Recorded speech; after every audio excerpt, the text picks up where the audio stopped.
السلام عليكم ورحمة الله وبركاته. بسم الله الرحمن الرحيم، وبه نستعين، والصلاة والسلام على سيدنا محمد وعلى آله وصحبه وسلم. معكم عبد الله محمد من قناتكم حياة الريف المصري، والنهاردة هنتكلم في موضوع مهم جدا جدا، هو غلاء الأعلاف. هنتكلم في هل يا ترى ان احنا لو ربينا ارانب في الفترة ديت، ان الارانب دي هيكون في عائد مادي كويس من ورا غلاء الاعلاف؟ يعني الموضوع هيبقى زي ما كنا شغالين، ولا الموضوع فرج عن كده كتير؟ هنتكلم برضو في موضوع نصايح مهمة عشان ان احنا نقدر نتغلب على غلاء الاعلاف في الفترة ديت. سواء كان نصايح ديت ببعض بدائل الاعلاف، او بطريقة الشغل نفسها، انك انت ازاي انك انت توفر من العلف بتاعك وتشتغل برضو بنفس الكفاءة اللي انت شغال بيها. قبل ما نبدأ الفيديو اعملوا لايك للفيديو، واللي لسه مش مشترك في القناة يشترك ويفعل الجرس عشان يوصله كل جديد. اول حاجة يا جماعة، احنا ملاحظين ان سعر العلف بقى غالي جدا. بس طبعا ملاحظين برضو ان سعر الكيلو الارنب النهارده، طبعا بعد ما كان ب40 وب38، النهارده ممكن تبيع لحد 58 جنيه ولحد 60 جنيه.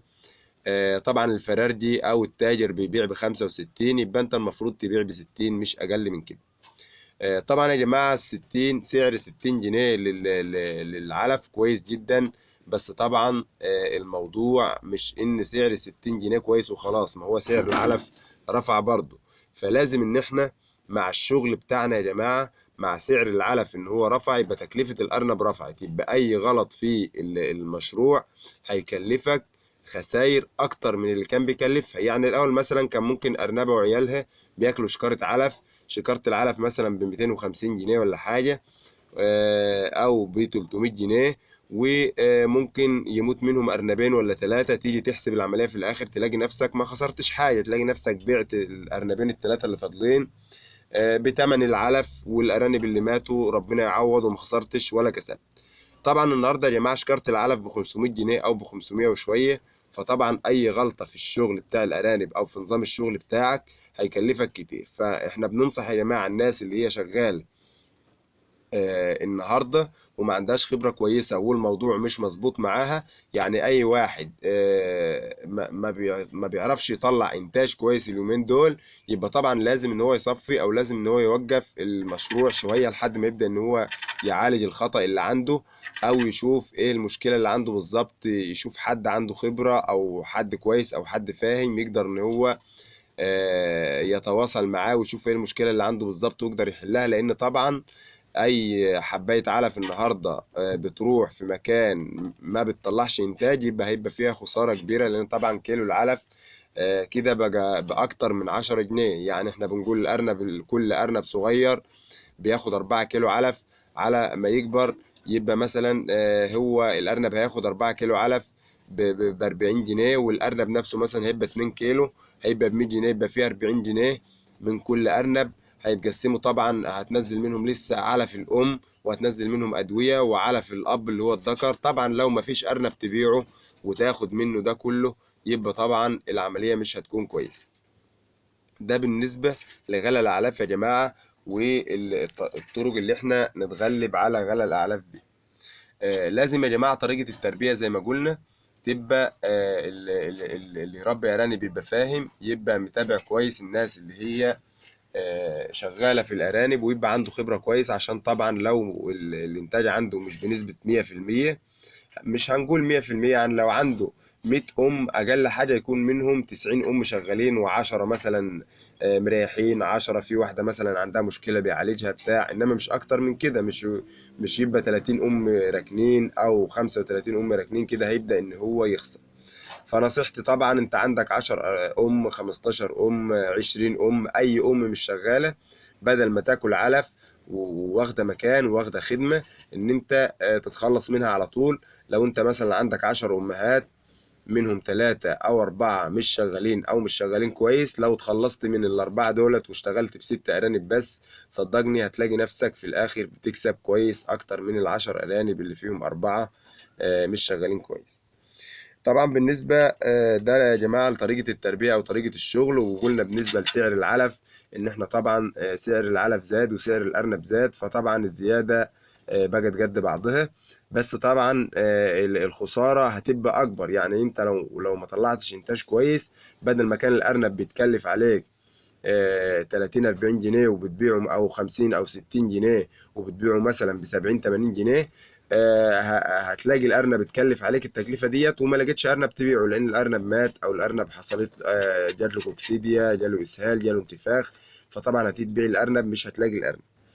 او حصلت مشاكل، الارانب ما كبرتش، الارانب ما حولتش، ما سمنتش، طبعا اكلوا علف منك كتير، وهتيجي تبيع برضه مش هتلاقي ارانب.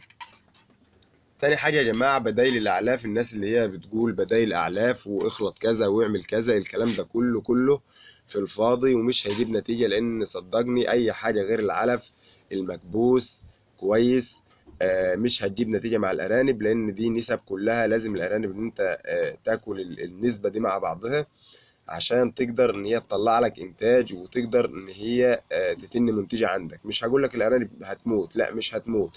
ممكن انت تعمل بدائل علف وتشتغل، بس هتلاقي عندك مشاكل في الخصوبة، هتلاقي الارانب بدأت ما بتلقحش، مشاكل في التحويل، الارانب الصغيرة اللي هي التسمين ما بتحولش عندك، هتلاقي مشاكل في ان الامهات اللي هي بترضع بقت مسلسلة وضعيفة.